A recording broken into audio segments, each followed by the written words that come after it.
할렐루야. 네, 오늘도 하나님 말씀에 우리가 깊이 묵상하는 또 결단하는 시간이 될 수 있기를 바랍니다. 자, 오늘은 우리 여러분 나눠드린 유인물 보시면 주보에도 나와 있듯이 친절에 관한 그리스도인의 성품 첫 번째 시간입니다. 우리가 지난번까지 배려에 대한 말씀을 나누었고요. 오늘부터 이제 친절이라고 하는 주제를 함께 말씀을 나누게 됩니다. 그럼 친절이 뭘까요? 서울 사람이 친절합니까? 경상도 사람이 친절합니까? 왜 서울 사람이라고 생각하시죠? 그러면 충청도 사람이 친절합니까? 제주도 사람이 친절합니까? 다 다르겠죠. 사람마다 다르고 다 다르죠. 근데 우리가 친절을 생각할 때 크게 친절이 두 가지가 있는 것 같아요. 이제 겉으로 보기에 상냥한 말씨로 또 상대방을 잘 존중하면서 이야기도 들어주고 대화도 잘하는 그런 겉으로 드러나는 친절한 모습도 굉장히 중요합니다. 사람이 살아가는데 예의라든지 또는 관계를 맺는 데 있어서 여러 가지 인사 또는 서로 교제하는 모습이 얼마나 중요한지 모릅니다. 우리는 또 알고 있습니다. 그런 겉으로 드러나는 친절만큼이나 중요한 게 마음의 친절이죠. 우리의 마음에 얼마만큼 진심을 담은 친절이냐. 일반적으로 다 그렇진 않지만 경상도 사람들이 앞부분의 친절은 조금 약하고 뒷부분의 친절은 그래도 좀 강한 게 우리 정서이지 않은가라고 생각합니다. 물론 이것도 사람에 따라서 다릅니다. 정말 중요한 게 둘 중에 뭐냐라고 묻는다면 둘 다 중요하지만 마음의 친절한 마음이 겉으로 잘 표현되어지는 게 진짜 친절이라고 할 수 있겠죠. 오늘 우리가 친절을 배우게 되는데 조금 전에 읽었던 말씀에서처럼 한 여인이 등장하고 있습니다. 여기에 기록되어진 이제 이 수넴 여인의 친절은 어떤 친절일까요? 앞에 얘기했던 두 가지 친절 중에 어떤 친절일까요? 두 가지를 다 포함하고 있는 친절이면서 또 동시에 하나가 더 뭐가 있냐면 신앙적인 친절입니다. 영적인 친절이라고 할 수 있는데 그 영적인 친절이 어떤 의미가 있는지 우리가 말씀을 통해서 함께 공부하도록 하겠습니다. 자, 1번 질문입니다. 엘리사는 우리가 너무나 잘 알고 있는 인물이죠.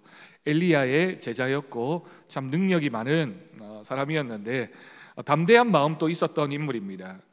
자신의 스승인 엘리야보다 갑절이나 나에게 더 하나님의 큰 감동이 있었으면 좋겠다, 영감을 달라고 그렇게 요구했던 선지자였고 실제로 엘리사가 참 많은 능력을 베풀었습니다. 엘리사가 또 한편으로는 신체적인 또 약점도 있었고요. 또 그것 때문에 여러 가지 구설수라고 해야 될까요? 여러 가지 일들에 휘말리기도 했습니다. 엘리사를 우리가 열왕기에서 읽게 되면 엘리사가 무난한 인물은 아니었던 것 같아요. 선지자들이 사실은 그 당시의 왕이 아합 왕이었잖아요. 아합이라고 하는 강력한 왕과 상대해서 하나님 말씀을 선포하려면 그냥 물에 물 탄 듯 술에 술 탄 듯 그런 성품으로는 자신의 사명을 감당하기가 어려웠을 겁니다. 엘리야도 그랬지만 엘리사도 굉장히 강한 성품을 가지고 하나님의 말씀이라면 누가 뭐라고 하든 담대하게 선포하고 또한 상대방을 신앙적인 그런 힘으로 누를 수 있는 그런 능력을 가진 사람이었다라고 볼 수 있죠.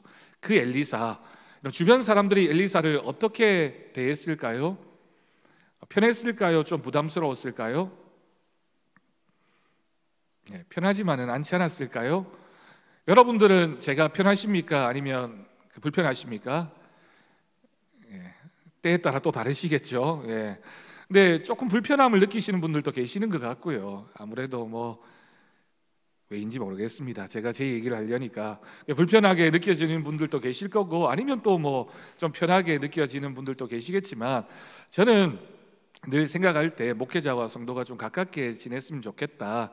그렇지만 또 한편으로 너무 가까워도 생기는 문제들도 있겠구나라는 생각도 하게 됩니다. 엘리사, 수넴 여인, 오늘 말씀의 주인공인데 이 두 사람의 관계가 오늘 말씀을 푸는 굉장히 중요한 키워드가 됩니다. 1번 질문, 엘리사가 수넴이라고 하는 지역 이름이죠. 수넴을 지나갈 때마다 들려서 음식을 먹은 집은 누구의 집입니까? 누구의 집입니까?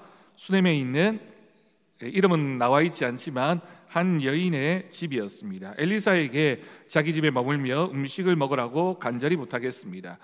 여러분이 만약에 수냄 여인이라면 선지자, 오늘날로 얘기하면 목회자가 지나갈 때마다, 우리 집 앞을 지나갈 때마다 집에 들어와서는 이렇게 여러 가지 부탁을 한다면, 먹을 것을 달라, 재워달라, 필요한 것이 있다라고 요청을 한다면 어떤 마음일까요? 엘리사는 그 집을 지날 때마다 들러서 음식을 먹고 갔다라고 기록하고 있습니다. 제가 대구에 와서는 그렇게 하지 않는데, 경주에서 사역할 때 제가 사역했던 교회에 미용실을 하시는 집사님이 계셨습니다. 남자분이셨어요. 그분이 한 번은 저한테 꼭 자기 가게에 와서 머리를 한번 잘라달라고, 커트를 해달라고 이렇게 해서 이제 그 집에 가게 됐습니다. 갈 때마다 이제 그렇잖아요, 여러분. 가면 서로 이렇게, 저도 대가를 치르고 머리를 깎아주고 이러면 이렇게 이렇게 편안한 마음으로 갈 수 있을 텐데, 또 그 집사님 입장에서는 제가 이제 오는 게 좋기도 하지만 한편으로는 절대로 돈을 못 받겠다, 이런 마음이 계셨어요. 그러면 저는 또 그냥 갈 수가 없으니까 갈 때마다 뭘 이렇게 준비를 해가야만 했습니다. 뭐 예를 들어서 빵을 사가든지 커피라도 뽑아가든지 아니면 뭐라도 이렇게 가야지, 괜히 공짜 좋아하다가 잘못되면 안 되잖아요. 제가 목회를 해야 되는 사람인데. 그래서 안 되겠다 싶어서 늘 그렇게 행동을 했죠. 근데 문제가 생겼습니다. 어떤 문제냐면, 교회 안에 목사님이 그 집사님 집에 가서 머리를 한다라는 게 이제 조금씩 알려지게 됐습니다. 이것까지는 문제가 아닌데, 어떤 문제가 생겼냐면, 제가 못나서 분명히 문제가 생긴 건데, 머리를 잘못 잘라서 인물이 이상해 보인다고 몇 분이 이렇게 얘기를 하시는 겁니다. 목사님이 그전에는 안 그랬던 것 같은데 그 미용실을 가고 나서는 뭔가 좀 이상하다고 이렇게 얘기를 하시는 소문이 들리는데, 저는 괜찮아요. 원래 그런 소리를 늘 듣고 생활을 했기 때문에 괜찮은데, 그 집사님한테 들릴까 봐 제가 얼마나 노심초사를 했는지 모릅니다. 보는 분들이야 쉽게 머리가 좀 이상해 이렇게 얘기하면 되지만, 그 머리를 만지는 분의 입장으로서는 얼마나 또 부담스러웠을까요? 그렇다고 해서 또 그런 얘기가 들린다고 해서 늘 가던 집을 안 가면, 또 이분이 다행스러운 것도 남자 미용사여서 뭐 다른 소문 날 일은 없으니까 편안한 마음으로 갔지만 굉장히 부담스러웠던 기억이 있습니다. 엘리사가 이 수냄 여인의 집을 날마다 들렀습니다. 제 2번입니다. 이 여인은 엘리사에 대해 남편에게 뭐라고 말했습니까? 9절을 보십시오.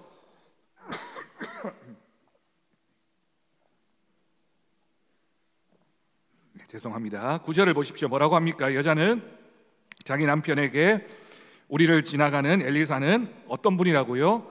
하나님이 거룩하다고 여기시는 분이라고 말했습니다. 여러분, 선지자가 거룩한 사람입니까?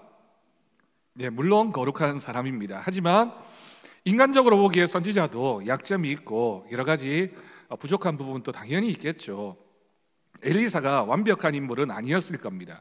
그런데 이 수냄 여인의 마음에는 엘리사가 하나님이 거룩하다고 여기시는 분이라는 믿음의 고백이 있었던 거죠.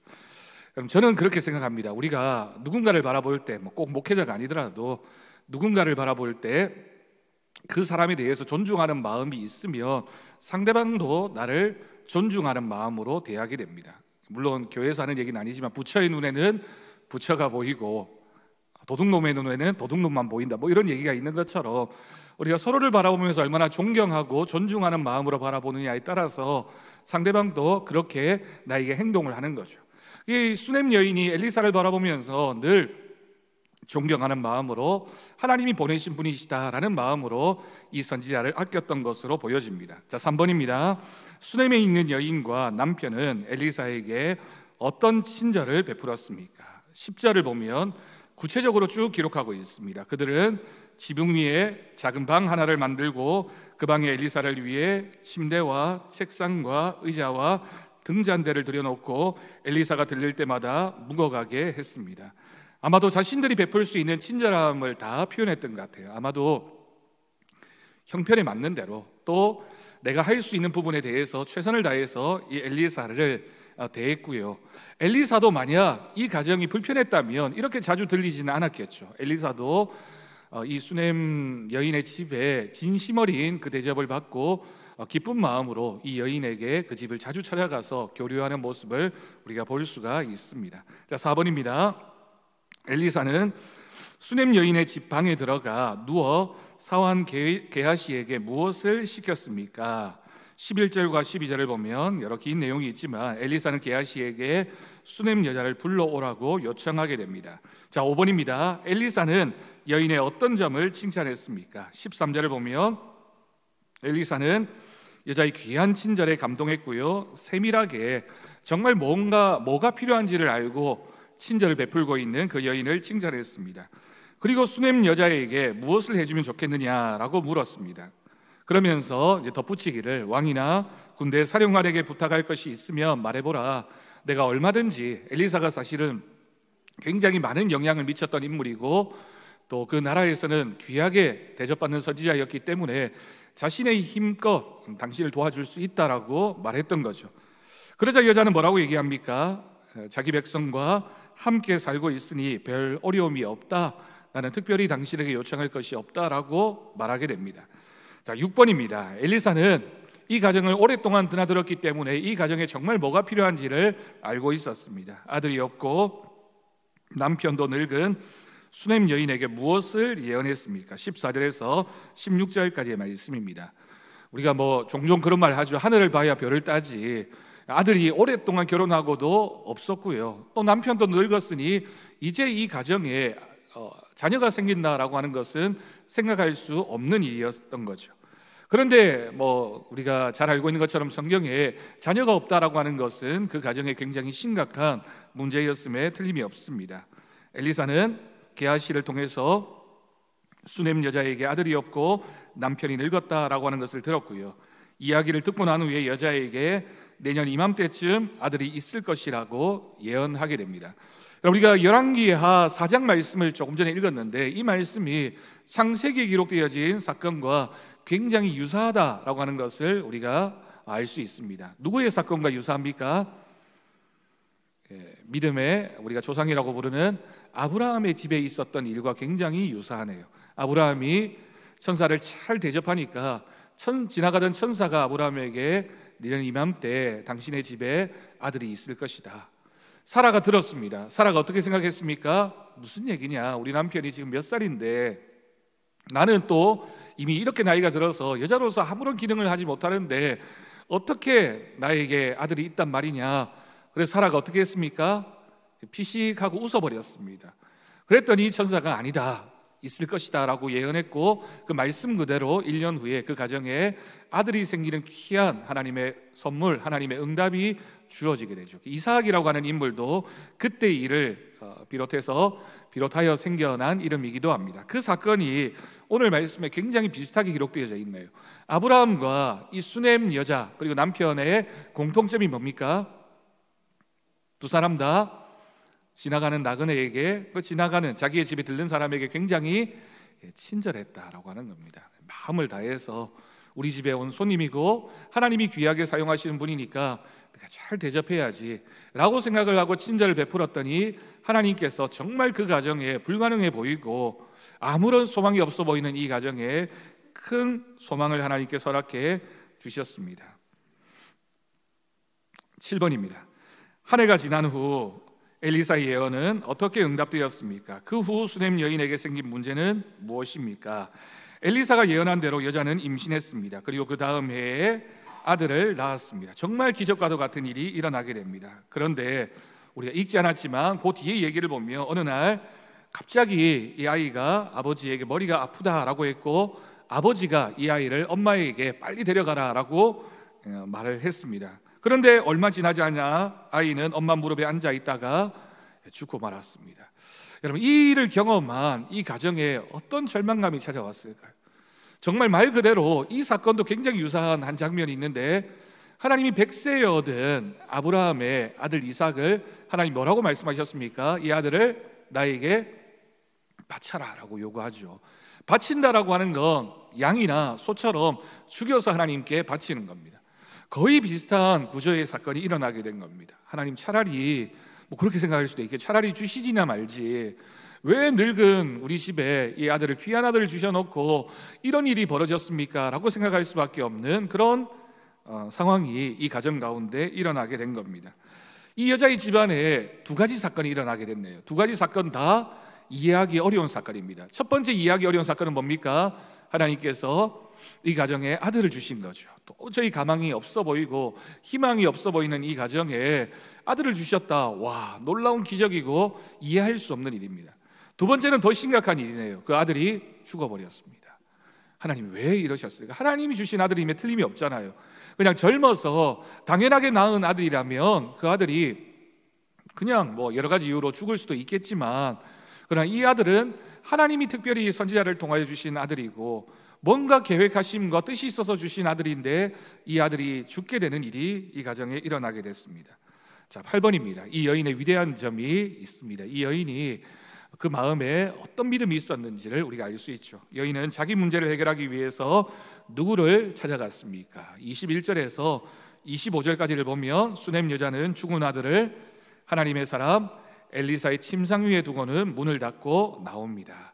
그리고는 엘리사가 있는 갈멜산으로 달려가서 도움을 구하게 됩니다. 이 여인의 마음에는 어떤 마음이 있었다고요? 이 아들은 하나님이 주신 아들이고 하나님이 데려가셨으니 이 문제는 내가 해결해야 될 문제가 아니라 하나님께서 해결해야 될 문제라고 하는 믿음이 그녀에게 있었다라고 하는 거죠. 그래서 이 상황 가운데 절망하지 않고 이 문제를 하나님 앞에 가지고 갔던 겁니다. 그러면 신앙의 사람들에게 있어서 문제는 세상 사람들과 동일하게 일어날 수 있습니다. 우리라고 해서 사건이나 사고나 문제가 없지 않습니다. 세상에서 여러 가지 사고가 일어났을 때 그 중에 예수를 믿는 그리스도인의 집에도 일어날 수 있는 사건, 사고가 많이 있죠. 차이점이 있다면 우리는 그런 문제가 생겨나게 되었을 때, 그런 아픔이나 고통을 경험할 때 우리는 그 문제를 누구에게로 가져가야 된다? 하나님께로 가져가야 됩니다. 이 수넴 여인은 이 문제를 가지고 하나님께 달려갔습니다. 제가 이 본문을 읽으면서 생각이 나는 분이 한 분 계십니다. 저희 할머니가 96세에 돌아가셨는데 굉장히 이제 연세 드셔서까지 건강하게 계셨습니다. 근데 이 할머니가 이제 권사님이셨는데 명절이 되면 이제 자녀들이 집에 오면서 여러 가지 이렇게 선물을 가져오잖아요. 선물을 가져와서 뭐 음료수도 있고 뭐 여러 가지 선물을 가져오면 꼭 손자들이, 그러니까 저를 비롯해서 제 사촌이 수십 명입니다. 몇 명인지 헤아려 보기 어려울 정도로 저희 아버지가 7남매이시니까 그 밑에 태어난 사촌들이 굉장히 많지 않겠습니까? 또 그 위에 할아버지의 또 손자들도 있을 테니까 할아버지의 형제들의 손자 6손이죠. 그 관계에 있는 친구들도 다 명절에 모이니까 너무너무 많은데 선물이 들어오면 꼭 그 선물에서 꼭 먼저 손녀들이 하나를 꺼내서, 제가 그런 행동을 제일 많이 했는데 꺼내서 먹습니다. 근데 할머니가 그게 너무 안타까운 거예요. 왜냐하면 집에 들어온 선물을 제일 먼저 저희 할머니는 어떻게 하셨냐면 그 시골에서 목사님한테 가져가서 그 선물을 주는 게 본인의 제일 큰 기쁨이셨거든요. 집에 뭐가 생기든지 간에, 뭐가 생겨도 하다못해 떡을 하고 감주를 하고 뭐 선물이 들어오고 뭘 하더라도 꼭 뭐가 하나 생기기만 하면 꼭 반드시 자기 이제 목사님에게 갖다 드리는 게 우리 할머니의 낙이었습니다. 근데 보낼 때 본인이 안 가고 꼭 누구를 보냈냐면 제가 4대 장손이거든요. 꼭 저를 보내셨어요. 근데 제가 숫기가 없어가지고 그걸 들고 가기가 되게 어려웠습니다. 그런데 할머니가 이거 갔다 오면 이제 보상을 주기로 약속을 하고 저를 꼭 시키면 제가 그걸 가지고 목사님 댁에 갖다 드렸죠. 안 계시기를 바라는 마음으로, 안 계시면 두고 오면 되니까. 그런데 꼭 목사님은 명절 때 꼭 계시더라고요. 가면 이제 인사하면 또 세배도 하고 앉혀놓고 좋은 말씀도 이렇게 주시는데 그 좋은 말씀이 대부분 짧지 않고 좀 길지 않습니까? 목사님들이 앉혀놓으면 설교를 하는 경우가 많으니까 제가 그 얘기를 너무너무 많이 들었죠. 그런 분위기에서 자랐기 때문에 제 마음에는 어떤 생각이 있었냐면, 우리 집에 뭔가 좋은 것이 생기면 첫 번째는 그게 목사님한테 가는구나 라는 생각이 늘 있었습니다. 그걸 보고 컸어요. 우리 할머니가 그러셨고 할아버지가 그러셨고 저희 부모님이 그러셨으니까 늘 그런 믿음으로 이렇게 자랐습니다. 저희 할머니가 제가 태어나기도 전에 저희 아버지가 이제 목회를 하기를 원하셨는데 저희 아버지는 이제 목회를 안 하시고 딴 길을 가셨으니까 제가 태어나기도 전에 하나님께 소원을 하셨어요. 첫 손자가 태어나면 저한테 물어보지도 않고 하나님께 바치겠다라고 약속을 하시고, 제가 뭐 여러 가지 구구절절한 사연 끝에 이제 목회를 하게 됐죠. 그러면서 저희 할머니는 이제 평생을 돌아가실 때까지 저를 위해서 기도하셨습니다. 왜냐하면 본인이 기도해서 목회자가 되었으니 본인이 기도로는 책임을 져야 되겠다라고 생각을 하셔서 계속 기도하셨고, 돌아가실 때까지 저기를 만나기만 하면 저한테 늘 용돈을 주셨습니다. 제가 40 가까이 되어서도 용돈을 할머니한테 늘 받았죠. 할머니가 꼭 책 사보라고, 공부 열심히 하라고, 목회 열심히 하라고 저를 사랑해 주셨던 그 기억이 있습니다. 아마도 할머니 마음속에는 그렇게 내가 목사님을 잘 대접하면 우리 손자가 나중에 목회하는데 하나님이 꼭 돌봐주실 거야, 하나님께서 우리 손자를 지켜주실 거야 라는 마음으로 그렇게 섬기신 게 아닌가라는 생각을 합니다. 두 번째 스텝 2, 말씀의 깨달음. 1번, 친절은 이웃에게 사랑과 자비를 베푸는 것입니다. 엘리사를 항상 대접했던 수넴 여인의 좋은 성품은 무엇입니까? 사실은 여러분 오늘 본문의 결론인데요, 수넴 여인은 우리가 본문을 읽으면서 느낄 수 있는 것처럼 성품적으로도 굉장히 친절한 여인임에 틀림이 없습니다. 그래서 이 선지자에게만이 아니라 사실은 평소에도 늘 주변 사람들에게 친절을 베풀었을 것이 틀림이 없습니다. 그리고 선지자에게 더 이제 적극적으로 성품을 베풀었죠. 근데 수넴 여인의 마음속에 이 친절이라고 하는 건 성품이기도 하지만, 여러분 오늘 말씀에서는 이 수넴 여인의 마음, 이 친절은 사실은 믿음의 친절입니다. 그러니까 믿음을 가지고, 그리고 하나님 앞에 내가 이 일을 감당해야 되겠다라고 하는 신앙적인 열심을 가지고 이 선지자를 대하고 있는 겁니다. 그러니까 꼭 내가 뭐 대가를 바라거나 또는 어떤 일이 있을 것이다 라고 하는 기대가 아니라 하나님께서 내게 주신 마음이다 라는 생각을 가지고 진심으로 선지자를 대하고 있는 이 여인의 마음입니다. 하나님의 사람인 줄 알아보고 아무 대가 없이 극진히 대접하고 친절을 베푸는 넉넉한 성품의 소유자였다라고 하는 겁니다. 이웃을 우리가 친절하게 대하는 것이 사실은 쉽지 않습니다. 특히나 지나가는 나그네라고 표현되어진 성경의 표현은, 여러분 지나가는 나그네는 말 그대로 지나가는 사람입니다. 지나가고 나면 다시 돌아올지 않을 가능성이 훨씬 더 높습니다. 그런데 하나님이 이스라엘 백성들에게 뭐라고 하십니까? 그 나그네를 잘 대접하라 라고 말씀하셨죠. 나그네를 잘 대접한다는 건 내가 이 사람에게 친절 베푸는 것에 대한 대가를 바라고 하는 걸까요? 바라고 하지 않는 걸까요? 바랄 수가 없습니다. 왜냐하면 지나가는 사람이니까. 그런데 여러분 이 신앙적인 친절, 믿음의 친절은 어떤 특징이 있냐면, 내가 이 사람에게 친절을 베풀면 그 사람이 갚아주고 그 사람이 기억하는 게 아니라 하나님께서 기억하시고 하나님께서 갚아주시는 친절입니다. 그러니까 우리 그리스도인들이 가져야 하는 이 믿음의 친절은 하나님을 향한 것이죠. 우리가 우리의 이웃들, 우리 주변에 누군가를 향하여 친절을 베풀 때 누가 알아주기를 바라는 마음, 또는 내가 이렇게 했으니 저 사람이 나에게 이렇게 갚아줄 거야를 바라는 마음이 아니라, 이 모습을 누가 보신다? 하나님이 보신다 라는 마음으로 친절을 베푸는 것이 신앙의 친절입니다. 2번입니다. 나그네에게 친절과 자비를 베푼 수넴 여인에게 엘리사는 아이 낳는 복을 허락해 줍니다. 특별히 아이를 낳게 해달라고 하지 않았는데도 자연스럽게 은혜가 임한 것입니다. 이것을 통해 깨달은 교훈은 무엇입니까?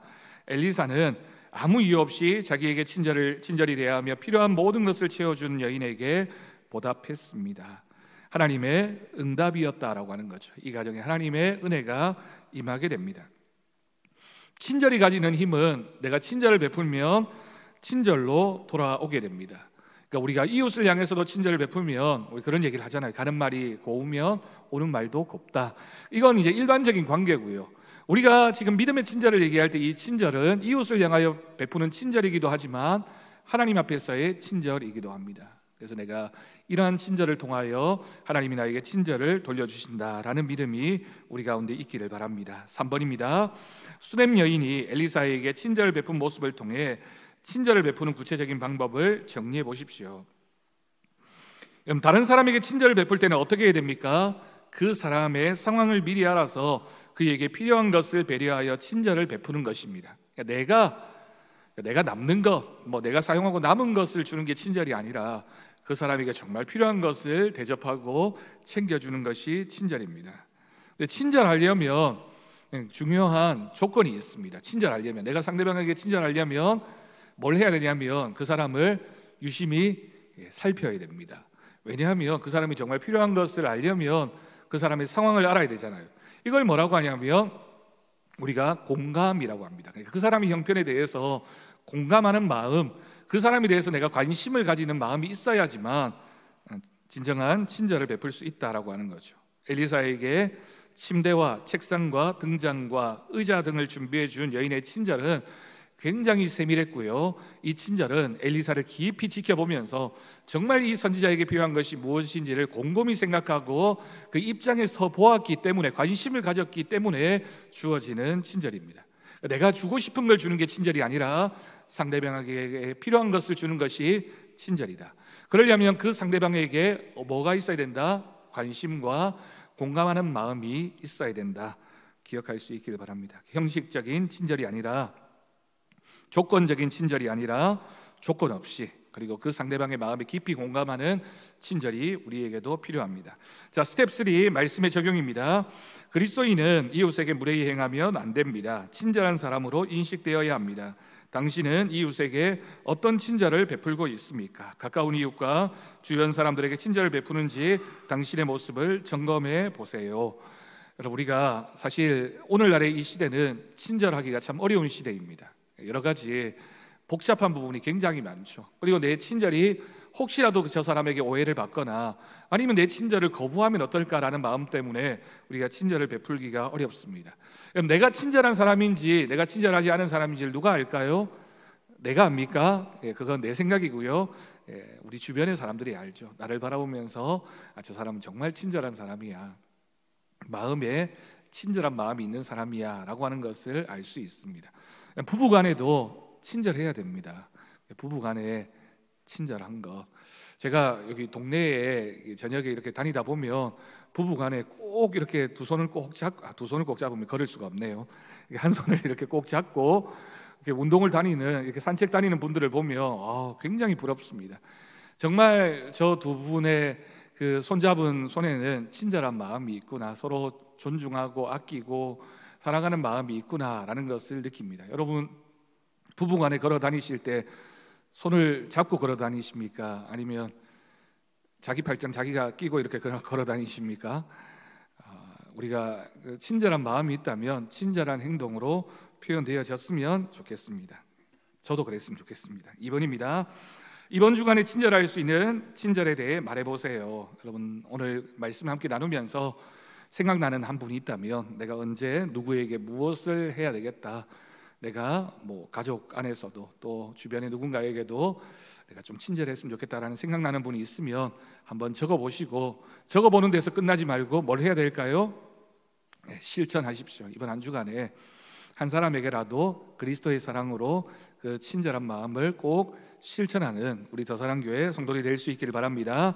자, 3번, 오늘 주신 말씀에서 당신이 깨달은 교훈은 무엇입니까? 각자가 다르겠죠. 여러분, 성경에 나오는 인물들은, 위대한 인물들은 다 친절한 인물이었습니다. 온유한 사람들이었습니다. 예수님도 친절한 분이셨습니다.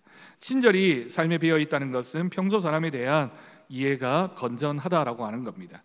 여러분, 주변에 불친절한 사람들이 있죠. 그런데 그런 사람들을 만나면 우리의 마음이 상하고 굉장히 아픔을 느끼게 되지 않습니까? 그런데 이렇게 불친절한 사람들, 마음에 상처가 있는 사람들은 자기에게도 또 이웃에게도 그렇게 대할 수밖에 없고, 그런 대함은 꼭 자기에게로 다시 돌아오게 됩니다. 그러니까 우리가 이 친절을 실천할 때는 사실은 나를 위해서도 이 친절이 늘 필요하다라는 생각을 가지고 친절하게 대했으면 좋겠습니다. 그럼 우리가 식당에 가거나 어떤 사람 만나서 전화 통화하고 아니면 요청하고 이럴 때 한마디만 이렇게 전해도 저 사람은 정말 나에게 진심으로 친절한 분이구나라는 걸 느끼잖아요. 똑같은 서비스지만 아무런 친절한 마음이 느껴지지 않는 그런 모습도 있을 수 있습니다. 결과는 똑같을 수 있어요. 똑같은 일의 결과가 나타날 수 있지만 친절한 태도가 참 중요하다라는 사실을 꼭 기억했으면 좋겠습니다. 자, 작은 친절을 베풀었을 뿐인데 네모 안에 글을 보시면요, 카네기라고 하는 사람이 얽혀 있는 얘기가 있습니다. 무심코 했던 친절이 어떤 결과를 가지고 왔는지 제일 아래쪽을 보십시오. 마지막 문단을 보면 친절은 사람에게 베푸는 선한 행동입니다. 설사 모르는 사람일지라도 그 사람은 당신과 같은 사람입니다. 이웃을 자기 몸처럼 사랑하라 라고 하는 것이 예수님의 말씀인데, 그런 사람은 항상 친절을 베풉니다. 오늘도 당신이 만나는 사람은 누구라고요? 또 다른 당신입니다. 만나는 사람마다 친절히 대하십시오. 하나님이 당신에게 보내주신 누구다 천사일 수도 있습니다. 아브라함이 부지 중에 천사를 대접했던 것처럼 우리 앞에 서 있는 저 사람이 하나님이 보내신 천사일 수 있다라는 생각을 가지고 친절한 마음으로 그리스도의 사랑을 실천하는 저와 여러분이 될 수 있기를 바랍니다. 자, 마지막에 있는 친절 성품 연습하기. 친절은 7가지입니다. 우리 같이 읽겠습니다. 1번,